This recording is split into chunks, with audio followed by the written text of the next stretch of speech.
सर्दियों में खांसी और कफ आना आम बात है। अधिकांश मामलों में खांसी अपने आप दूर हो जाती है, लेकिन ये लंबे समय तक बनी रहे तो किसी गंभीर बीमारी का संकेत हो सकती है। किसी भी संक्रमण के कारण कफ बलगम वाली खांसी होती है।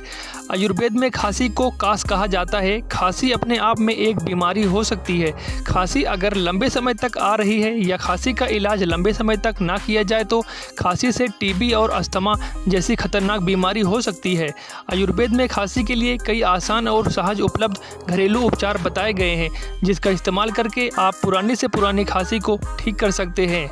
तो आइए जानते हैं खांसी के इलाज के बारे में। बलगम वाली खांसी में काली मिर्च का प्रयोग। काली मिर्च बलगम को बाहर निकालने में मदद करती है तथा बंद नाक को खोलने में हमारी मदद करती है। काली मिर्च का उपयोग आप काली मिर्च के चूर्ण के साथ शहद मिलाएं, फिर चाट जाएं।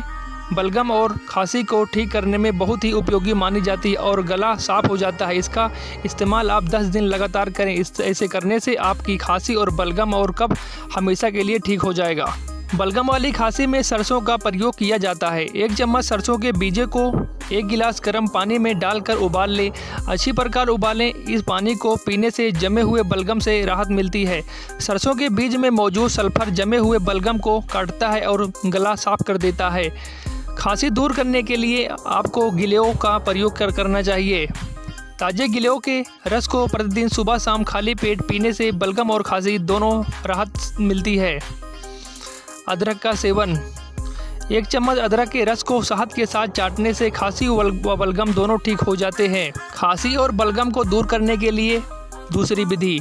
अदरक को पानी में अच्छी तरह उबाल लें। जब इसका रस पूरी तरीके से पानी में मिल जाए तो थोड़ी सी शहद मिलाकर पिएं। ऐसा करने से बलगम बाहर निकलकर साफ हो जाता है और आपका गला एकदम साफ हो जाता है।